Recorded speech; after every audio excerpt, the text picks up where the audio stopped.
नमस्कार मित्रों,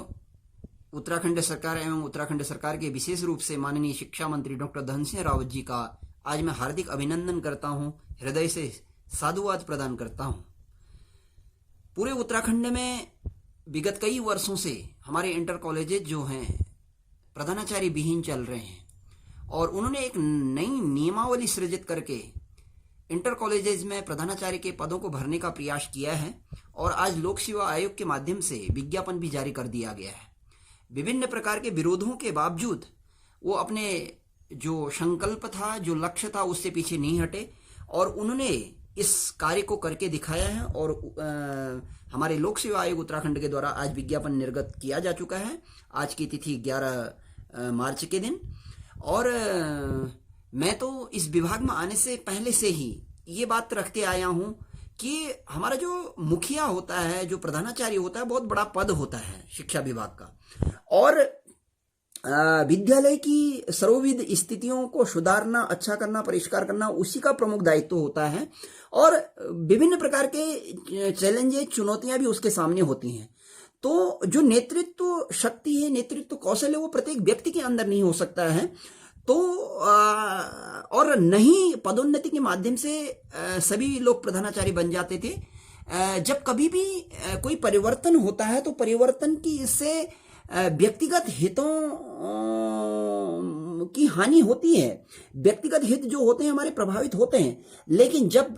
छात्र हित में, समाज हित में, राष्ट्रीय हित में कोई भी कार्य हो रहा हो तो उसकी प्रशंसा की जानी चाहिए। आज का जो विज्ञापन है उसके माध्यम से हम भी नहीं हैं, उसके लिए योग्य हम भी नहीं हैं। हम उसके लिए प्रवक्ता पद पर कार्य करने की 10 वर्ष की अवधि रख रखी है और एलटी से जो प्रवक्ता बने हुए हैं उनके लिए भी 10 वर्ष रखा है और जो प्रधानाध्यापक के रूप में कार्यरत हैं उनके लिए 2 वर्ष रखा है। और मेरी तो यह भी मांग थी अपनी कविता के माध्यम से और पूर्व जो प्रस्तुतियां थी उनके माध्यम से कि एलटी को भी जो प्रवक्ता बन चुके हैं उनके लिए 10 वर्ष न रखा जाए, बहुत कम रखा जाए। 1, 2 वर्ष, 3 वर्ष पर्याप्त है। लेकिन हम नीति निर्माता नहीं है। शासन के द्वारा जो भी निर्णय लिया गया है, जो भी नियमावली बनाई गई है, उसके आधार पर विज्ञापन जारी कर दिया गया है। और कहीं न कहीं जो हमारी शिक्षा व्यवस्था में, विद्यालयों में प्रधानाचार्यों के अभाव में कहीं न कहीं शैक्षणिक एवं प्रशासनिक प्रभाव पड़ रहा है, दुष्प्रभाव पड़ रहा है, उससे मुक्ति मिलेगी। और जब एक अच्छा, योग्य, नेतृत्व संपन्न व्यक्ति और बुद्धि से युक्त और बहुत माइंडेड व्यक्ति प्रधानाचार्य बनेगा तो कहीं न कहीं हमारी शिक्षा व्यवस्था को सुदृढ़ करेगा, ऐसा मैं मानता हूं। मेरे भी व्यक्तिगत हित प्रभावित हो रहे हैं, लेकिन हमें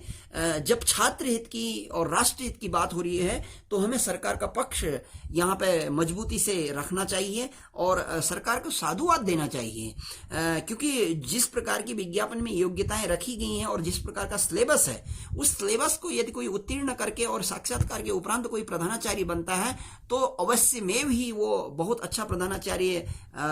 बनेगा और बहुत अच्छा नेतृत्व करेगा। और हम देखते भी आए हैं जो केंद्रीय विद्यालय संगठन है, नवोदय विद्यालय संगठन, इनमें प्रधानाचार्य इसी प्रकार से आते हैं, इसी प्रकार से इनका चयन होता है। और हम देखते भी हैं कि केंद्रीय विद्यालयों में और नवोदय विद्यालयों में जो प्रधानाचार्य होते हैं उनकी जो नेतृत्व क्षमता होती है वो थोड़ा डिफरेंट होती है, थोड़ा अच्छी, बहुत बेहतर होती है और विद्यालय का संचालन बहुत अच्छी तरह कर पाते हैं, क्योंकि एक प्रबुद्ध वर्ग का प्रशासन करना, जहां पे समस्त शिक्षक हों और प्रबुद्धशाली हों सभी, क्योंकि शिक्षक प्रबुद्ध वर्ग से ही आता है, उन प्रबुद्ध वर्ग का प्रशासन करना, उनके ऊपर शासन करना बहुत एक चुनौती होता है। जिलाधिकारी होते हैं, उप जिलाधिकारी, इनके पास विभिन्न प्रकार की प्रशासनिक क्षमताएं होती हैं, पावर शो होती हैं, तो इनके लिए उतनी चुनौती नहीं होती एक दृष्टि से देखें तो हम, क्योंकि इनके पास हर प्रकार का व्यक्ति होता है। लेकिन एक प्रधानाचार्य के पास में इंटेलेक्चुअल मास होता है तो उस पर प्रशासन करना बहुत चुनौती होता है। तो यदि प्रधानाचार्य नेतृत्व संपन्न आएंगे और बहुत बुद्धिमत्ता युक्त होंगे और बहुत विवेकी होंगे, चैतन्य होंगे और विभिन्न प्रकार के विषयों में पारंगत होंगे, विभिन्न प्रकार के ज्ञान के भंडार होंगे, स्रोत होंगे, तो कहीं न कहीं हमारी जो शिक्षा व्यवस्था है वह सुदृढ़ होगी, वह अच्छी होगी। और हमारा सबका लक्ष्य यही तो है कि यदि हमारी जो सरकारी शिक्षा व्यवस्था है वो अच्छी हो रही है, सुदृढ़ हो रही है, तो उसमें दिक्कत क्या है? क्योंकि व्यक्तिगत हित तो प्रभावित हो रहे हैं, बहुत लोगों के व्यक्तिगत हित प्रभावित हो रहे हैं, लेकिन हमें व्यक्तिगत हितों से ऊपर उठ करके हमें शिक्षा व्यवस्था की बात बातें इसमें करनी होंगी और सरकारी शिक्षा के सुदृढ़ीकरण के लिए हमें बातें करनी होगी। और मैं पुनः इस वीडियो के माध्यम से अपने माननीय मुख्यमंत्री पुष्कर सिंह धामी जी और हमारे विशेष रूप से शिक्षा मंत्री डॉक्टर धन सिंह रावत जी और विभिन्न प्रकार के हमारे जो नीति निर्माता हैं, हमारे सचिव लोग हैं और हमारे जो सचिवालय में बैठे हुए बुद्धिमान लोग हैं, उनका विशेष रूप से साधुवाद करते हैं कि आपने इस प्रकार की नियमावली ला करके आपने लोक सेवा आयोग को यह अभियाचन भेजा और आज विज्ञापन इसका निर्गत हो चुका है। और मुझे आशा है कि हमारे विद्यालयों को अच्छे प्रधानाचार्य मिलेंगे और जिससे हमारी सरकारी शिक्षा की व्यवस्था अच्छी हो पाएगी, सुदृढ़ हो पाएगी, सुचारू रूप से संचालित हो पाएंगे और जो हमारा यश का विषय है और यह होना भी चाहिए। मैं धन्यवाद करता हूं इस वीडियो के माध्यम से।